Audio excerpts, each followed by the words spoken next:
Mais ici, c'est la France.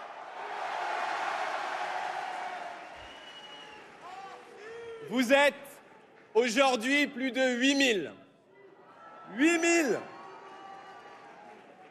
8000 à avoir répondu à l'appel de la cité phocéenne. 8000 placés sous la protection de la bonne mère, à avoir répondu à l'appel de la cité phocéenne. 8000 placés sous la protection de la bonne mère, non loin du chaudron du Vélodrome, où le peuple de Marseille a tant de fois vibré. Ici même, il y a 2500 ans, débarquaient des marins d'Asie mineure d'une cité grecque nommée Phocée. Marseille est plus vieille que la France, et c'est sans doute pourquoi, tout en étant passionnément française, elle a gardé un fort caractère bien à elle. La France,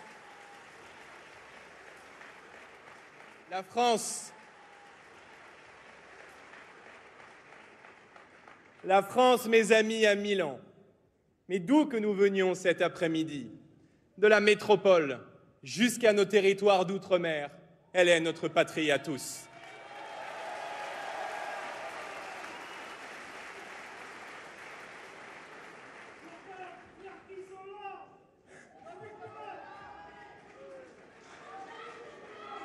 Votre mobilisation ne signe pas seulement le lancement de la campagne européenne. Malgré les difficultés du temps présent, elle est la plus belle preuve que rien n'est jamais perdu pour la France.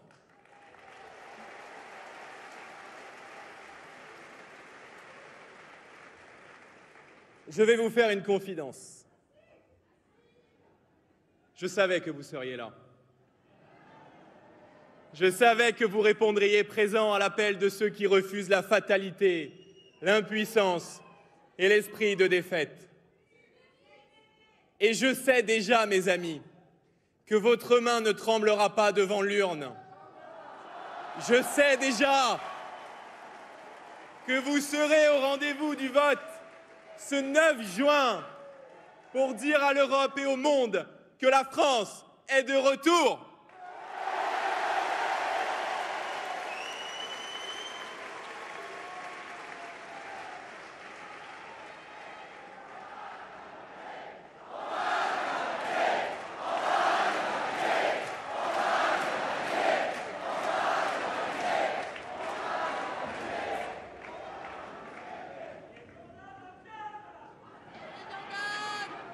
Nous allons gagner, mes amis, parce que nous n'avons pas d'autre option que la victoire.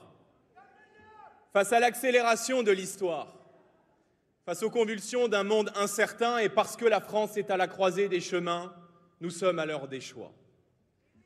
La France est au croisement de grandes décisions que le peuple détient entre ses mains. Des décisions dont l'impact ne sera pas seulement mesurable sur les 5 années à venir, mais sur les prochaines décennies.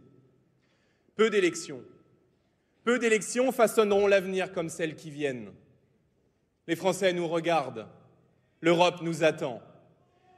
À l'instant, Marine vous a parlé des menaces qui pèsent sur la confiscation par Bruxelles de nos libertés. L'Europe devait être ce manteau qui nous protège. Et l'Union européenne actuelle nous dénude chaque jour davantage pour nous livrer au vent glacé de la mondialisation. La France n'a pas besoin de mourir pour que l'Europe vive. Les nations n'ont pas besoin de s'éteindre pour que l'Europe brille. L'Europe ne doit plus être subie, elle doit être voulue. Et pour cela, elle doit associer les peuples qui la composent.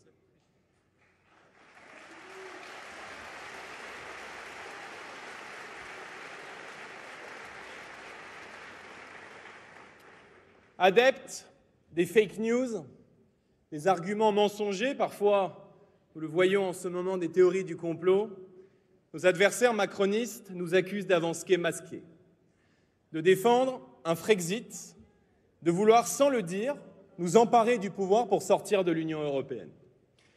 Je n'ai pas peur de cet argument et je vais y répondre. Nos adversaires, inquiets semble-t-il, doivent regarder autour d'eux. Le vent d'espoir qui nous porte en France souffle partout en Europe, en Italie, en Suède, en Hongrie, aux Pays-Bas, en Autriche, en Flandre, partout sur le continent.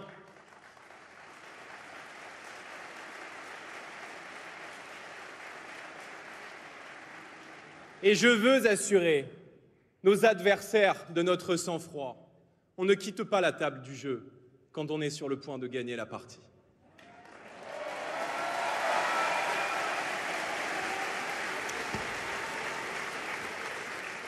La France, parce que nous croyons en elle, est capable d'influer sur la conception de l'Europe, de la conformer à sa volonté, d'en faire à la fois un levier de puissance et d'influence, et parce que c'est notre projet d'en faire une alliance européenne des nations. Souvent, on nous reproche de faire excessivement de Bruxelles un bouc émissaire.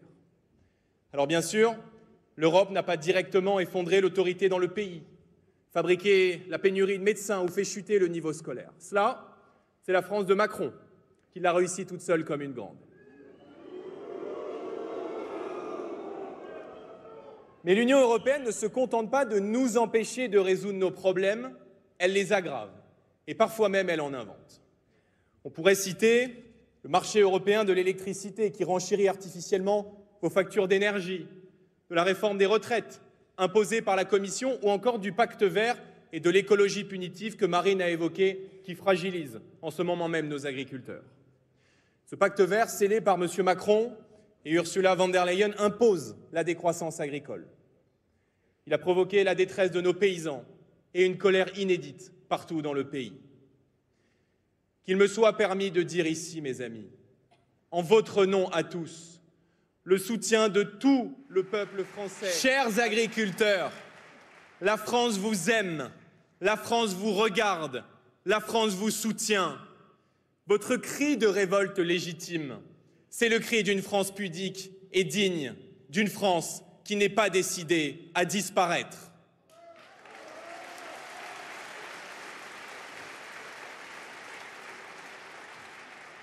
Votre cri de révolte, c'est le cri d'une France qui entend vivre dignement de son métier, de sa terre et sur sa terre, sans dépendre d'aide permanente. C'est la France du travail qui exprime son désarroi et sa fatigue face à tant de bêtises. C'est la France qui exprime sa colère face à tant de cruauté politique. Le combat des paysans de France n'est pas seulement celui d'une profession en particulier, comme on l'entend souvent. C'est le combat d'une France tout entière qui veut conserver son identité, ses paysages, sa gastronomie, ses traditions et ses terroirs. Il n'y a pas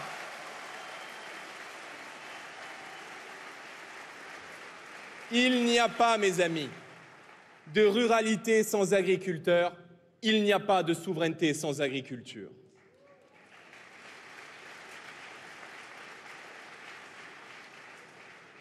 Et c'est précisément à cause de ce pacte vert que notre agriculture vit un plan social qui ne dit pas son nom. Après avoir liquidé nos usines, les petits hommes gris de Bruxelles veulent la peau de nos fermes. Si nous sommes opposés à ce pacte vert, et je tiens à le dire, ce n'est pas parce que nous sommes contre l'écologie, mais parce qu'on ne peut pas exiger de nos producteurs le respect de normes drastiques et laisser entrer chez nous des produits qui ne les respectent pas.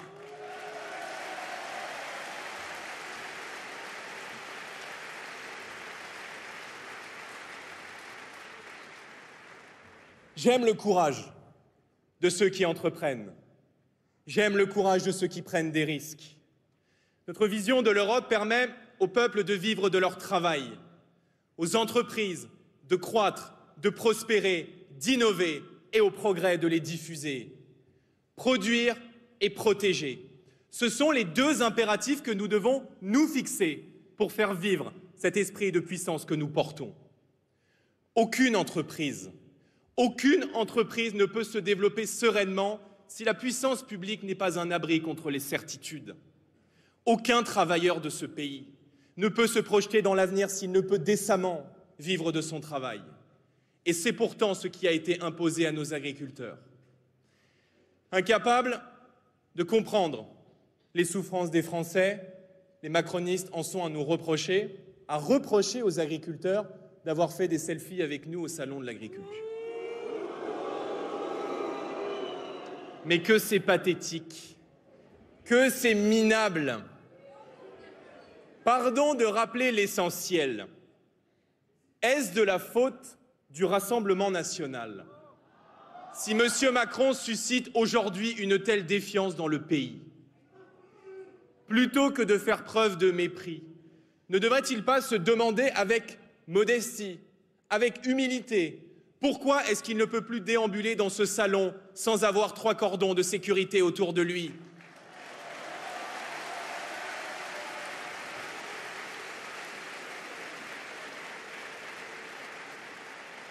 N'en déplaise au président de la République, s'il y a eu un tel contraste entre ma venue au salon, celle de Marine et la sienne, c'est peut-être parce que nos agriculteurs et les Français en général sentent que nous les respectons, que nous les considérons et par-dessus tout, que nous les comprenons.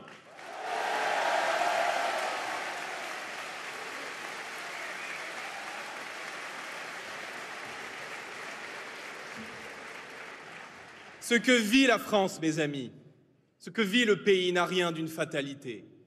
C'est la conséquence de choix politiques.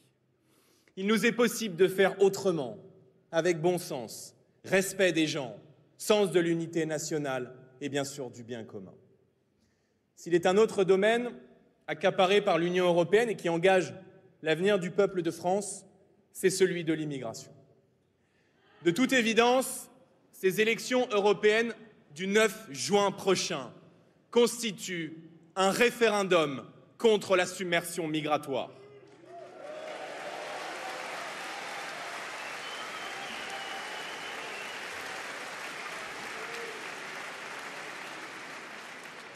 Alors qu'on invoque à tour de bras, du matin au soir, le droit des migrants à être pris en charge, qui, à part nous, se soucie du droit des Français à vivre en paix chez eux? À côté du pacte vert, M. Macron et Mme von der Leyen entendent mettre en œuvre, Marine en a parlé, ce qu'ils ont appelé le pacte pour les migrations. Ce pacte que nous combattons au niveau européen comprend 2 grandes idées majeures. La première, c'est le transfert de la compétence migratoire des États-nations aux instances européennes, c'est-à-dire concrètement le pouvoir de décider depuis Bruxelles de l'avenir du peuple de France. Par ce texte que nous combattons, qui désarme la France, les États se voient imposer les règles d'entrée, les règles de séjour, et tenez-vous bien, des répartitions obligatoires de migrants dans nos communes sous peine de sanctions financières.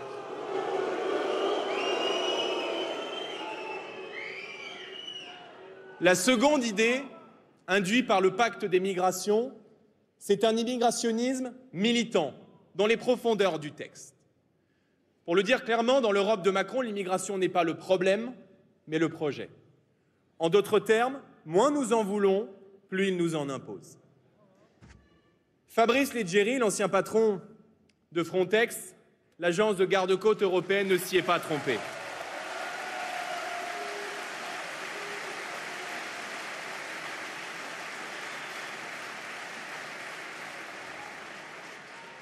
Lui qui voulait que Frontex protège les portes de l'Europe, il en a été empêché par Bruxelles.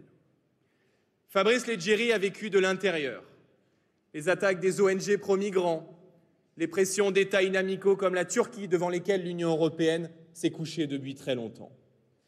C'est parce qu'il refuse se laisser faire qu'il a rejoint le Rassemblement national.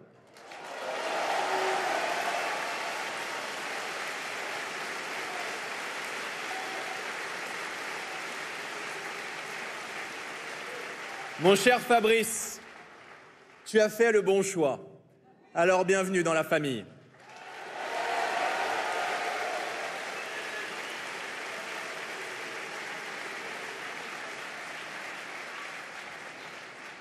Notre politique migratoire, mes amis, ne doit plus être centrée sur la volonté des derniers arrivants, mais sur le consentement de la nation tout entière. C'est aux Français, C'est aux Français et à eux seuls de décider qui peut entrer sur notre sol, qui peut s'y maintenir et précisément qui ne le peut pas.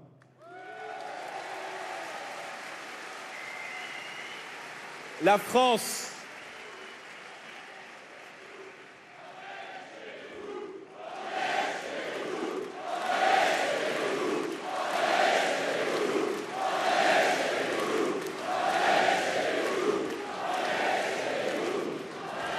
La France gouvernée par le Rassemblement national, ça ne saurait tarder, j'espère, refusera ce pacte de submersion.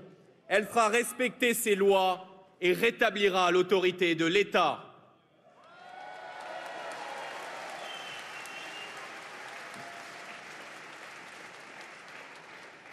Je le dis aux passeurs. Je le dis aux passeurs qui profitent du trafic d'êtres humains, à l'extrême gauche, aux associations pro-migrants, à tous ceux qui veulent profiter de la France sans en respecter les règles. Avec nous, la France protégera ses frontières.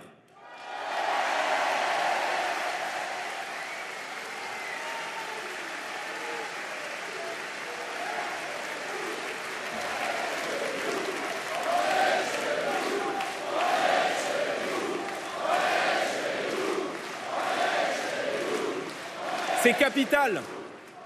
Sans frontières, il n'y a pas de nation. Il n'y a qu'un peuple vulnérable, livré au désordre du monde. Avec nous, le temps de la naïveté est terminé. La France n'est pas et ne sera pas le désordre permanent.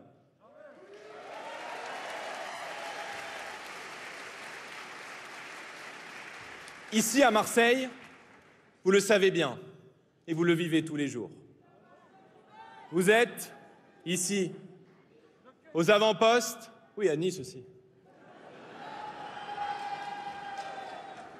Vous êtes aux avant-postes d'une immigration totalement incontrôlée qui change la cité phocéenne comme il change de nombreux quartiers en France.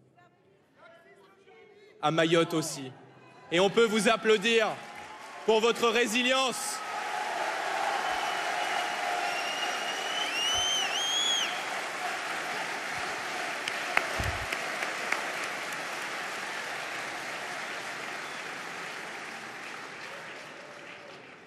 Immigrer, ce n'est pas seulement partir d'un point A pour aller vers un point B. Ce n'est pas uniquement changer de géographie, c'est aussi parfois changer d'histoire. Or, ce mécanisme conçu épouser des générations de Français issus de l'immigration dont je fais partie a été brisé depuis des décennies, rendu presque impossible par la loi du nombre. Au fond, le véritable exil n'est pas d'être arraché de son pays, c'est d'y vivre et de ne plus le reconnaître.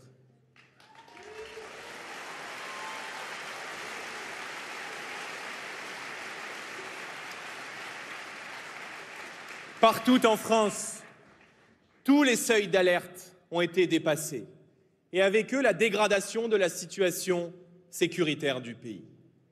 Selon les chiffres officiels du ministère de l'Intérieur, nous avons franchi la barre des 1000 agressions par jour. 1000 agressions par jour, c'est 1000 traumatismes par jour, c'est 1000 blessures qui restent à vie, c'est 1000 compatriotes frappés par une violence qu'aucun ne devrait jamais subir sur le sol de France, ici, à Mayotte, comme partout dans le pays.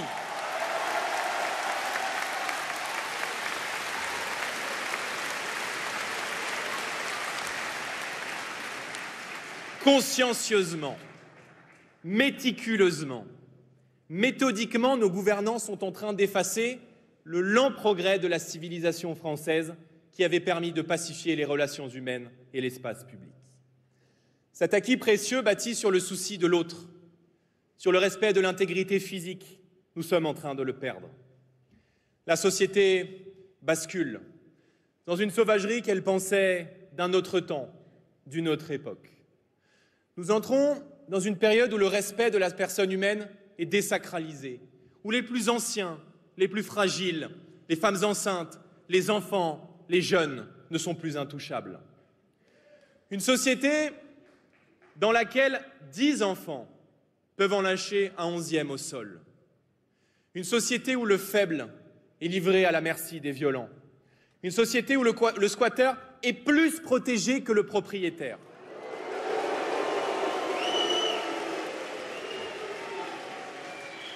Une société où l'honnête citoyen est accusé et où le délinquant est excusé.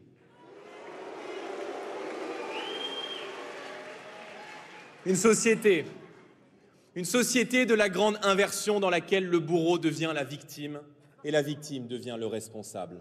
Nous ne pouvons nous y résoudre. Mes chers amis,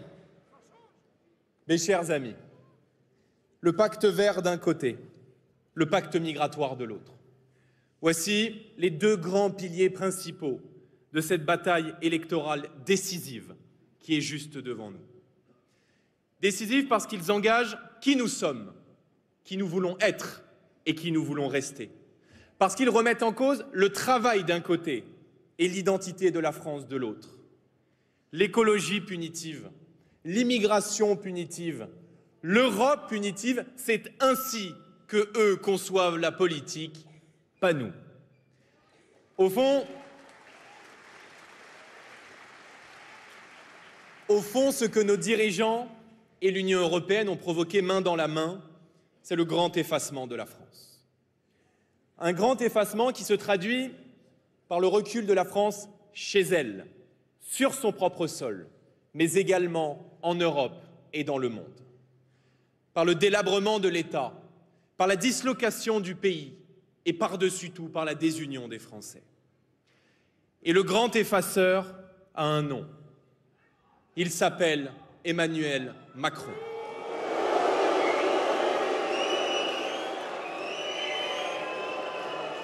Sept ans de macronisme, 7 longues années de macronisme ont affaibli la France. 7 longues années, mes amis, marquées d'hypercommunication, d'insincérité, de volte-face, de en même temps et d'incohérences qui auront fait perdre un temps précieux à la France. 7 ans, 7 longues années où Macron était capable de dire tout et son contraire d'un jour à l'autre.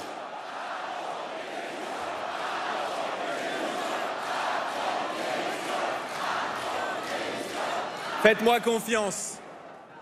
Si vous allez voter, il n'a pas besoin de démissionner.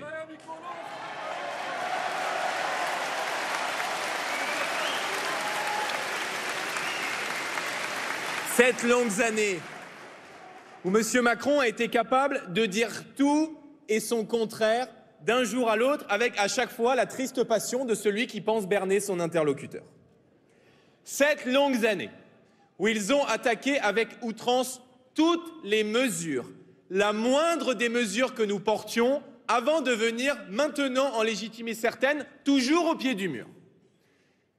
Et dans cette tragédie, tous les observateurs médiatiques applaudissent.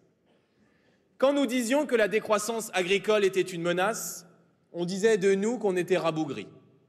Lorsque Gabriel Attal est forcé de faire croire qu'il va y mettre un terme, ils disent de lui que c'est un Premier ministre lucide.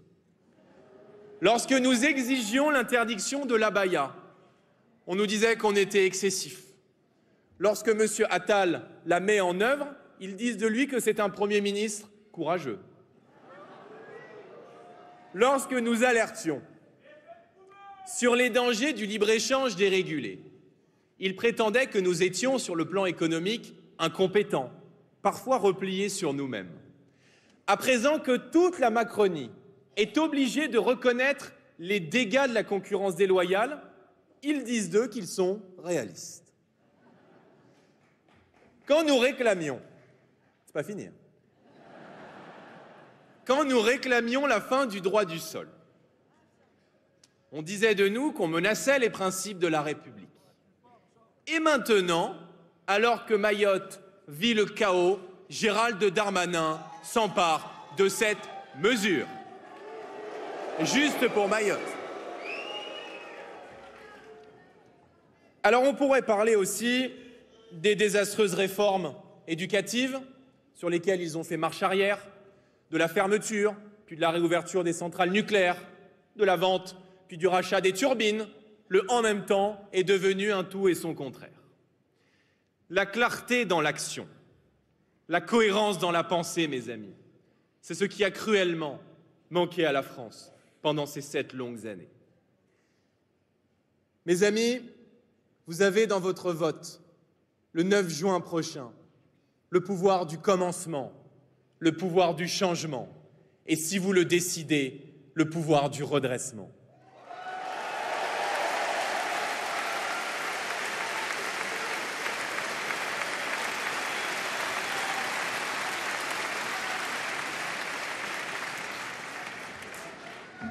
Depuis 5 ans ensemble, nous avons parcouru un long chemin. Et me voici une nouvelle fois, avec 5 ans de plus devant vous, paré à conduire la bataille des élections européennes. Il y a 5 ans, jour pour jour, le jeune militant inconnu que j'étais s'est retrouvé plongé dans le grand bain de la politique.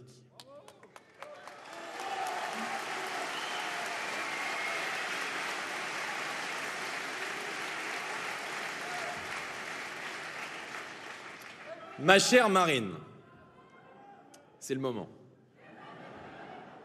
Ma chère Marine, il y a 5 ans, vous m'aviez accordé votre confiance dans un pari dont tout le monde, y compris moi, s'accordait à dire qu'il était osé. Depuis ce jour, je n'ai été habité que par une seule chose: me montrer digne de cette confiance et ne jamais vous décevoir.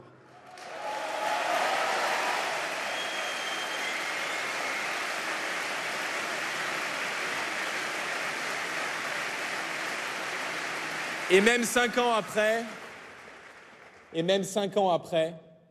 je crois qu'il est toujours le moment de vous dire merci.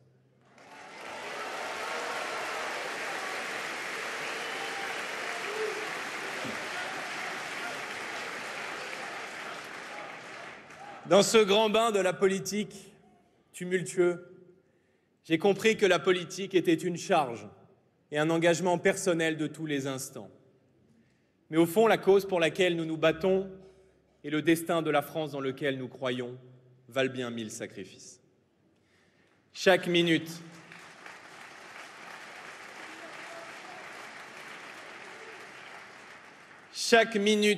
de mon mandat, mes amis, j'ai pensé à vous.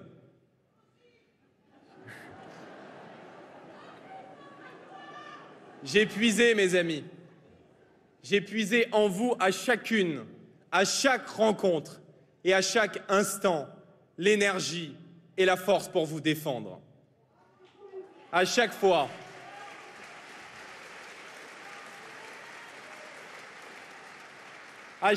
que j'ai pris la parole, je l'ai fait en votre nom et au nom de personne d'autre. Je me suis efforcé de défendre en priorité les gens ordinaires, ces millions de Français qui assument les difficultés du quotidien avec courage, avec pudeur et qui constituent les piliers de la Maison France.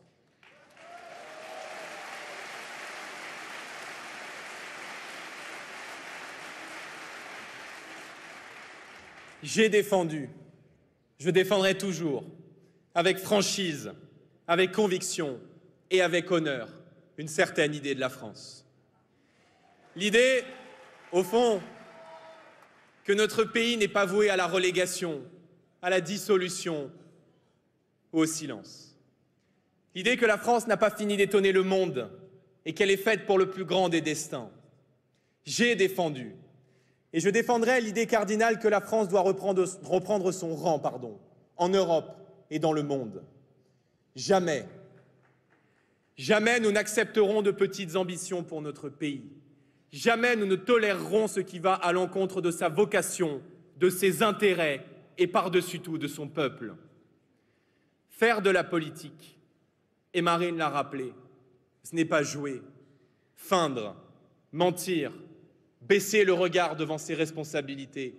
C'est au contraire réfléchir, entendre, méditer, voir loin et désormais pour nous, mes amis, se préparer à agir Nous arrivons.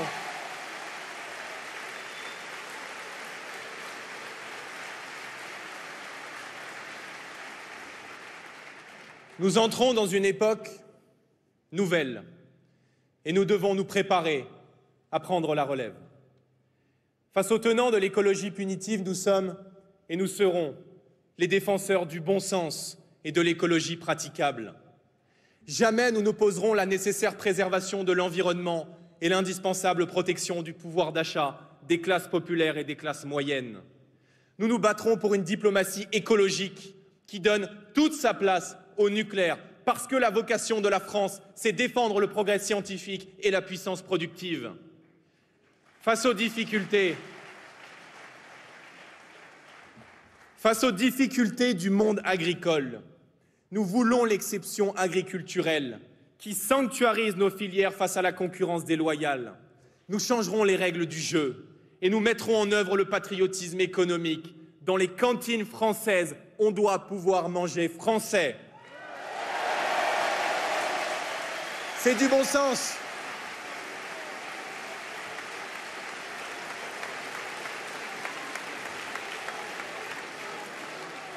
Face aux tenants de l'idéologie migratoire, nous sommes les défenseurs des droits légitimes, des citoyens et les défenseurs de l'identité nationale. Les Français ont le droit de rester français. Nous refuserons le pacte pour les migrations. Nous défendrons l'idée d'une double frontière, frontière nationale, frontière européenne, qui au fond représente une double sécurité pour les peuples d'Europe et pour notre avenir.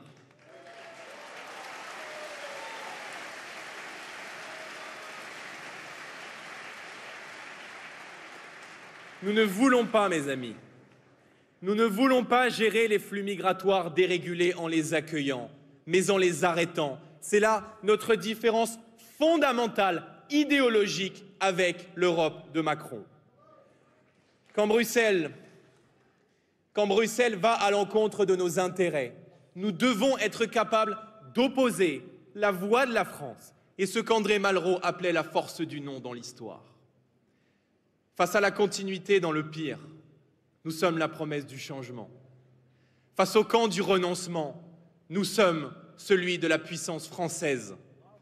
Nous ne portons ni le défaitisme de ceux qui veulent isoler la France, ni l'angélisme de ceux qui subissent tout sans jamais se rebeller. Au fond, nous sommes ceux qui n'ont jamais oublié l'avertissement de Victor Hugo. L'Europe ne peut pas être tranquille tant que la France n'est pas heureuse.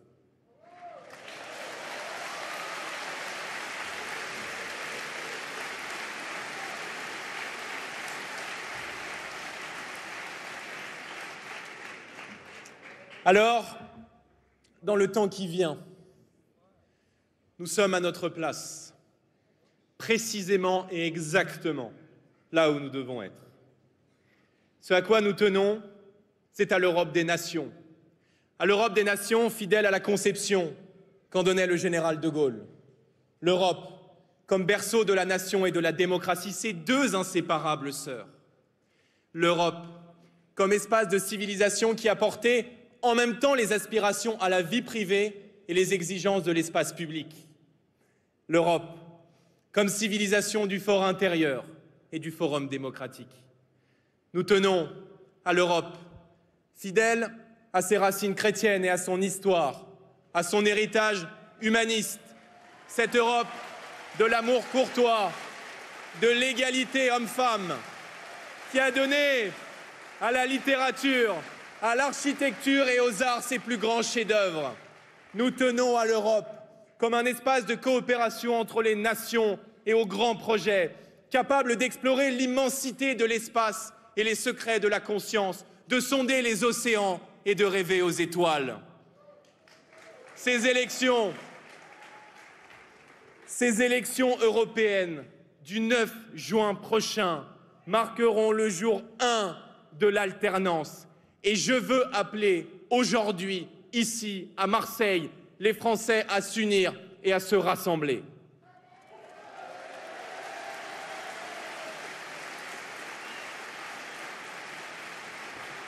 Unis, les Français sont invincibles. À ceux qui seraient tentés de disperser leur vote, à ceux qui seraient tentés de se disperser sur une autre liste patriote ou de s'abstenir, je veux leur dire que nous menons une course contre le temps et qu'ensuite il sera trop tard.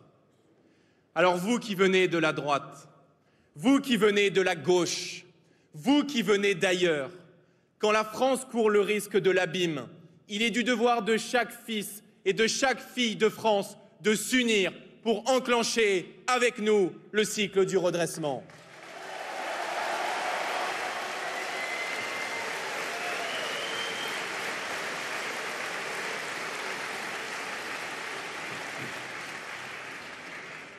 Les amis, une seule idée nous guide.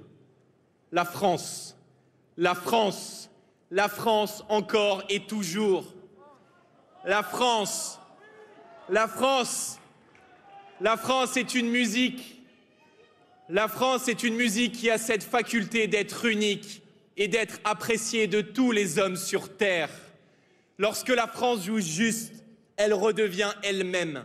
Si vous brisez l'instrument, si vous abîmez ses forces productives, si vous piétinez ses libertés, si vous menacez son peuple, si vous poussez ses enfants les plus prometteurs à fuir, alors plus jamais le monde n'entendra le son de la France. C'est vers elle, c'est vers la France, encore et toujours, que l'on se tourne. À l'heure où tout paraît fuyant, à l'heure où tout paraît hostile, à l'heure où tout paraît incertain. C'est vers la France, encore et toujours, que regarde une jeunesse française en quête de repères et d'idéal, une jeunesse française qui veut bâtir et non déconstruire. C'est dans la fidélité à la France, encore et toujours, que se trouve la clé des résolutions comme des plus grands défis de l'avenir. C'est sur la France, encore et toujours, que se rejoignent les beaux mots de résistance et d'espérance. Alors le 9 juin, mes amis, peuple de France, je vous appelle à un torrent de participation. Ne laissez personne décider à votre place du futur de la France. Le 9 juin, avec nous, la France revient et l'Europe revit. Vive la République et vive la France!